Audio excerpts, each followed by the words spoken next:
I want to find out about your new book. Can you talk about it, or I know you've Well, been working on it. So I'm known for these big non-fiction investigations of historical mysteries, of which there was Fingerprints of the Gods is my best known book, and one day I may revisit the lost civilization quest that was behind Fingerprints of the Gods in another non-fiction book. But another thing that ayahuasca has done to me. And also myself, I'm 62 years old now. I know that my stay on this planet is limited, as it is for all of us. We are all here temporarily. Nobody lives forever.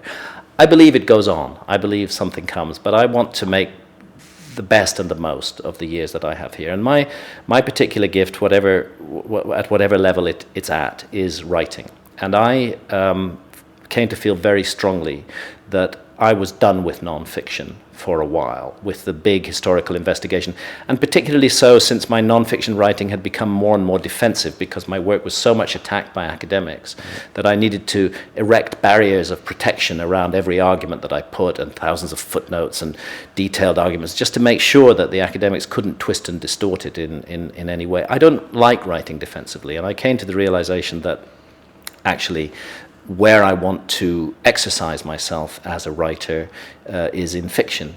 And again, ayahuasca played a huge role in this because my first novel, which was called Entangled, and which is in fact the first volume of a series of 2, was inspired by a series of ayahuasca visions. I was given the essential dilemma, the basic characters, the story that I was to tell. Which is a story of the battle of good against evil, which has one character in the Stone Age, 24,000 years ago, and one character today in the 21st century, both young women who are brought together outside time by a being that I call the Blue Angel, who's really Mother Ayahuasca, to do battle with a demon who travels through time and who works on the negative side of human consciousness.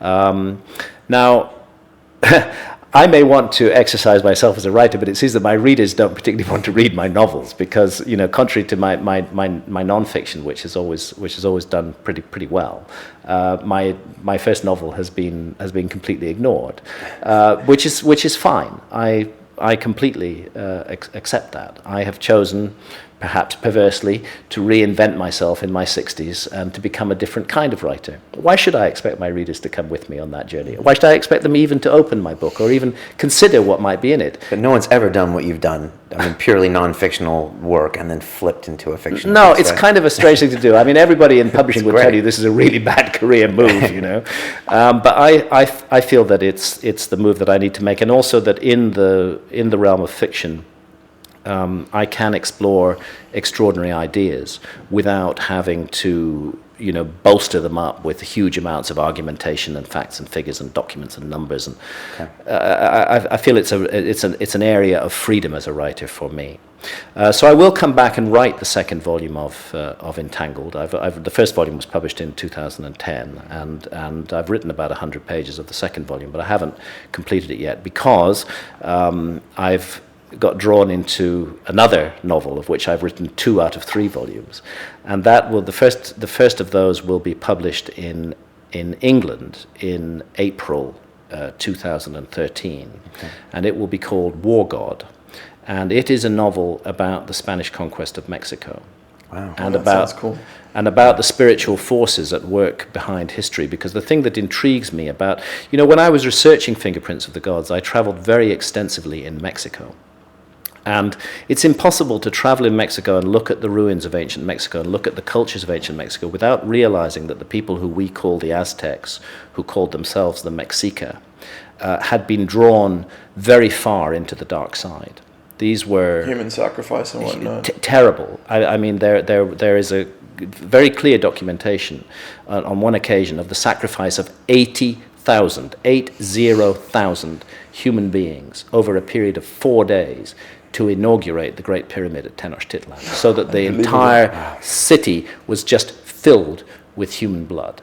This is the society they created is like if you gave the worst serial killers in history a license to create the kind of society they wanted, it would have been Aztec Mexica society. I had no idea. Absolutely horror, true horror.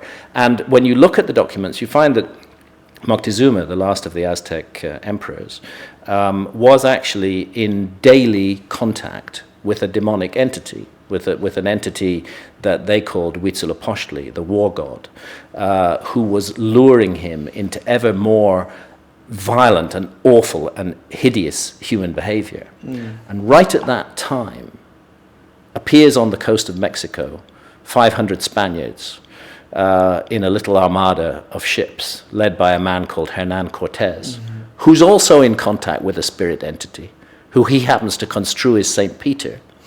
And that spirit entity is telling him to do awful and hideous things. It's like the demonic realm got involved in the human world and said, we've made things really bad in Mexico already, how can we make them even worse? Bring in the Spaniards.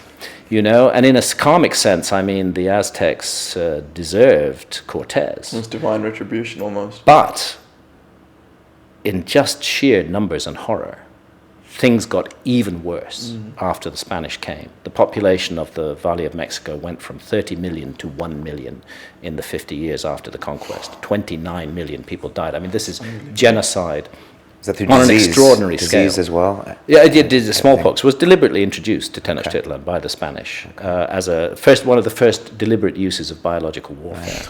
So I thought actually this is a fascinating arena in which to set a novel, and you can't deny the courage and the spirit of adventure of the people involved,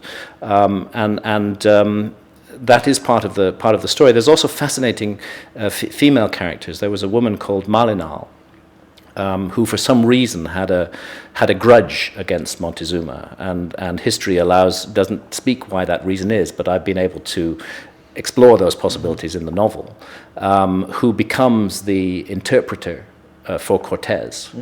He acquires her given to him as a slave, and she rapidly learns Spanish and becomes his interpreter.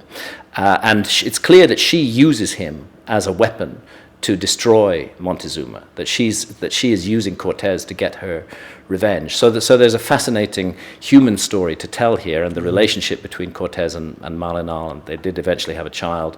Then he dumped her and left her in the most awful situation. But there's a tremendous human drama, and in a way it's the last immense struggle of the ancient world. It's more like the time of Alexander the Great and Julius Caesar than it is like the modern world, and yet it's only 500 years ago, and we are coming up close to the 500th anniversary of the Spanish conquest of Mexico. So I've written 2 out of 3 volumes of that. The first will be published in April next year, the next one about 6 months after that, and the next one about 6 months after that. And perhaps my readers will pay some attention to those. I don't know, but I'm trying to tell the best story I can, but fundamentally I'm writing for me, and I hope other people enjoy it. I'll be first in line to buy that book, Graham. That sounds amazing. That sounds fascinating. Wow.